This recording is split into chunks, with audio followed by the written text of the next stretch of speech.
How's it going, everyone? I hope you've been well. For the past 2 months, I've been speedrunning Super Mario Bros. Any percent with the goal of trying to finish in under 5 minutes. On February 22nd, I finally achieved this time with a 4:59.923.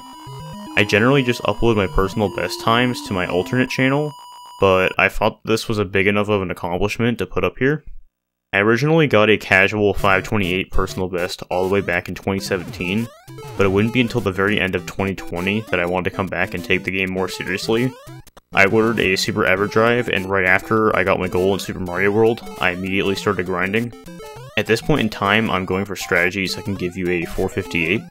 I prefer to do this because if I lose a couple frame rules during a run, I can still get sub 5. Due to how fast this run is, a lot of previous knowledge is going to be presumed. So if you want more info first, I recommend checking out my previous videos on records in this category. Links will be below. Starting off, there's really not too much to say in 1-1.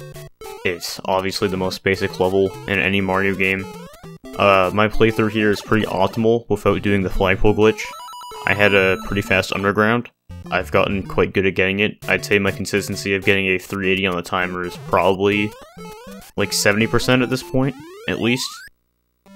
It just takes a lot of practice. Luckily I do have save states and such now, so that's really not too much of a problem. I obviously saved the frame rule. Even if I do lose that frame rule though, it's not too much of an issue, because I do have enough wiggle room to save time. 1-2 though wasn't my best performance. You'll see here that I'm going to mess up nailing the pipe jump. But luckily I recovered enough to only lose 1 frame rule. I instantly knew I messed up, so I just jumped right away. And since I've learned what to do on different frame rules based on my mistakes, this really isn't a problem later on, assuming that I know what pace I'm on. 4-1 is pretty self-explanatory. I've only lost runs here if I'm not paying attention. Like for example, if I jump at the wrong time, I'll maybe just die to one of the piranha plants. Or maybe I'll just mess up the stairs if I'm not paying attention or my input slip. But yeah, this level's pretty self-explanatory. There's a lot of wheelie in terms of jumping over the plants. It may seem really tight, but it's really not. They're some of the easiest jumps in this entire run. Compared to anything that you're going to see after this point, those are probably some of the easiest jumps that you'll see in the rest of this video. I can guarantee you that. 4-2 on the other hand is a lot more interesting. I go for a wrong warp strategy that does 3 bumps to manipulate my X position. Most runners will use the elevator platform to bump, but I find that using the coin blocks is a lot easier. And if you do it fast enough, you can still make the same frame rule, which I did. You'll see that I got a 375 pipe. And at this point, I still had lost a frame rule in total. So I was still on a really good pace. I could still theoretically get a very low 4:59 time if I played everything else just right. 8-1 though is really tricky. I built up a lot of muscle memory on the pipe jumps.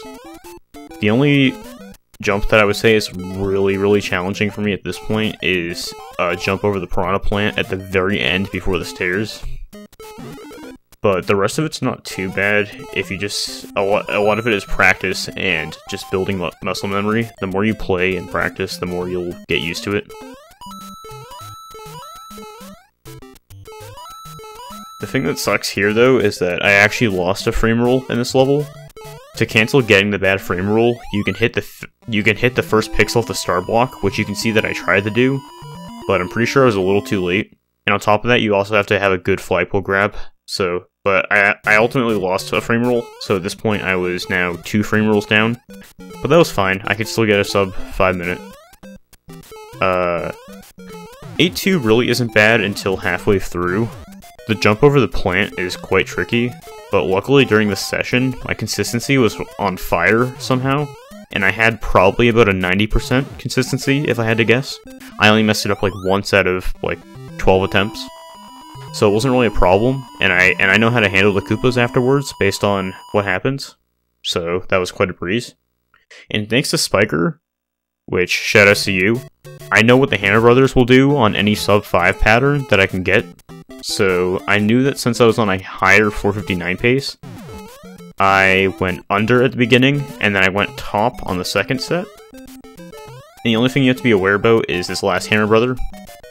And that was really it. Assuming you know what to do with the Hammer Brother patterns, it's really not that much of an issue. And at this point, all I had left was 8-4. At this point, I could get a high 459 time. And all I had to do was just play it. For me, there wasn't really too much worry until the second room. You're going to see here in a second that I do a consistent setup for the wall jump, where I don't start running until Mario moves off the pipe.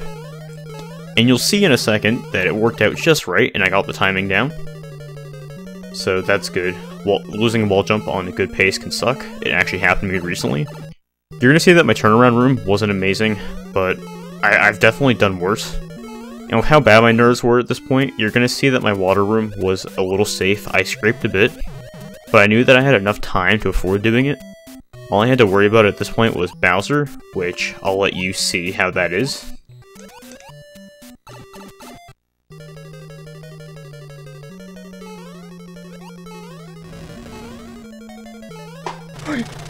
Wait, was that it? Was that it? Please tell me that was it. Please tell me that was it. Please tell me that was it. Please tell me that was it. Oh my god. Oh. Yes. Yes. Yes. Yes. Super Mario Bros. In under 5 minutes. I immediately retimed this on livestream to assure everybody watching that it was a sub 5 minute time. My final split was kind of concerning with how it said 5 minutes, but luckily, I was able to find using a tool that somewes made that it was actually a 459.923. You can tell based off how Bowser patterns are and what kind of hammers he throws. I will link that down in the description if you're curious about checking it out yourself. I'm not 100% sure about my future in the category. I will for sure get a 458 eventually, but I have no clue past that at this current moment. I'm taking a break for now on the game to work on other goals. I'm going to be working on Super Mario World a lot, and as a subscriber goal, I also promised people that I would do world record attempts of a joke speedrun in Eminem's kart racing, a notably bad Wii game. If you want to see any of what I just said, you can find me live at twitch.tv/Storster. I stream multiple times throughout the week, and I also post my schedule ahead of time every single week on both my Twitter and my Discord. Those links are below as well. I will see you guys in the next actual video. Again, this is a bit different, but I hope you do enjoy these commentaries, so let me know. Anyways, thank you so much for watching.